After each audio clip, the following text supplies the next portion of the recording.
somos alunos do 5º período de Psicologia e hoje viemos apresentar um trabalho sobre esquizofrenia.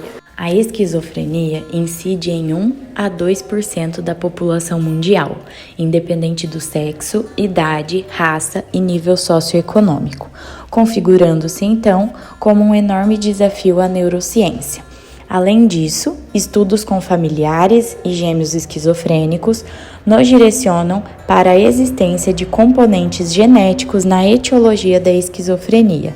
Etiologia essa que até então não é completamente conhecida.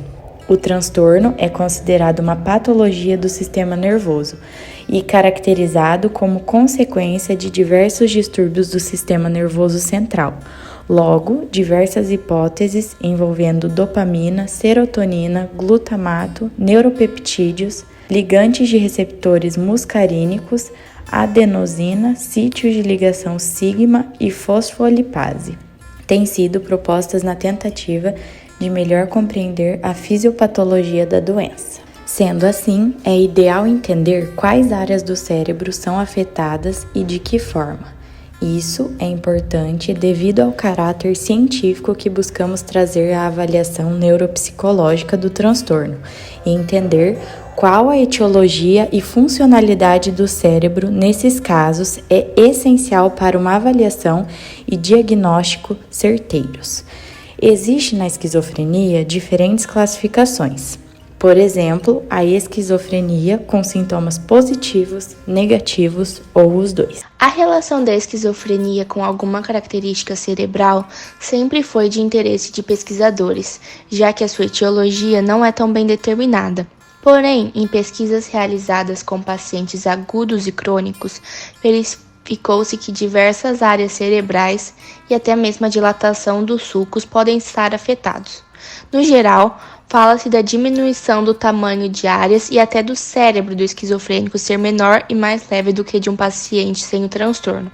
De maneira mais específica, ressalta-se as porções mediais dos lobos temporais, sobretudo hipocampo e giro parahipocampal. Fica evidente com essa hipótese da diminuição da área hipocampal como faz sentido dentro da funcionalidade da esquizofrenia, e junto com o avanço das neurociências, é de se conhecimento até de certa forma geral a importância do hipocampo na regulação das emoções.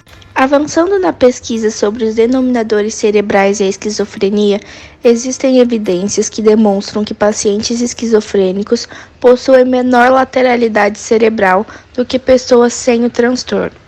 De acordo com Crow, é possível pressupor que engramas cerebrais, sejam eles fonológicos, motores ou sensoriais, são geralmente lateralizados para o hemisfério dominante.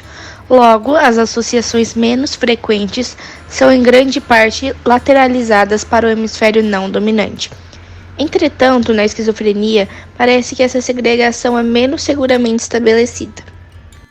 Isso mostra-se relevante quando pensamos a lateralidade do cérebro humano como uma das características que proporcionou o desenvolvimento tão superior da espécie. A assimetria cerebral, o torque do occipital frontal direito ao occipital esquerdo, é a característica que define o cérebro humano e, conforme sugeriu Broca, é a base neural da linguagem. Se a esquizofrenia é uma condição específica do ser humano, o preço pago pelo Homo sapiens pela linguagem, ela somente pode ser entendida através do torque, ressalta Crow 2006.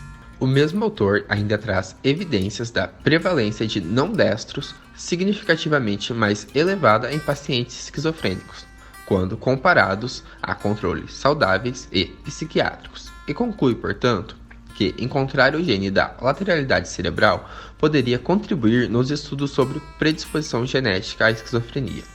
Atualmente, mesmo com os avanços científicos e técnicos, a esquizofrenia é uma doença para a qual só existe tratamento paliativo, necessitando de um diagnóstico médico, que muitas vezes depende de uma avaliação neuropsicológica. A avaliação neuropsicológica para diagnosticar a esquizofrenia é de extrema importância para a sociedade, sendo que realiza a pesquisa das funções cognitivas da eficiência intelectual dos pacientes, a fim de revelar potencialidades e prejuízos cognitivos existentes. As escalas de inteligência Wechsler estão se destacando na avaliação clínica e neuropsicologia.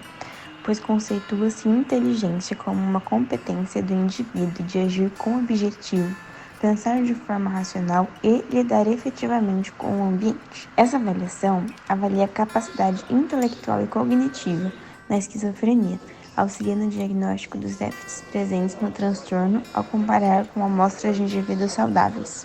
São citados 13 testes como mais utilizados em avaliações neuropsicológicas para o diagnóstico de esquizofrenia. Vamos falar um pouco sobre cada teste. O teste do WCST consiste em um instrumento constituído por 11 subtestes para avaliar a memória. O WRAT é recomendado para avaliar habilidades de leitura. O teste AVLT é tido como um dos mais sensíveis para avaliar a memória verbal, enquanto o CVLT avalia a correlação entre memória verbal e habilidade de construção de conceitos. O teste FFT avalia destreza manual e desempenho motor. Já o Grooved Pegboard avalia as funções motoras e a velocidade motora dentro do desempenho motor. O teste MMSE avalia funções cognitivas específicas como memória, linguagem e capacidade construtiva visual. WCST avalia a capacidade de raciocínio abstrato e capacidade de modificar estratégias cognitivas de acordo com mudanças. WAIS III avalia adultos e sua capacidade intelectual, medindo funções específicas de inteligência. TMT avalia capacidades como engajamento mental, retratamento visual, destreza motora, memória operacional, flexibilidade mental e capacidade inibitória. COWA avalia indicadores de disfusão cerebral. CPT avalia atenção sustentada. E Strop Test avalia a ocorrência de conflitos de resposta, erro de resposta ou atenção seletiva.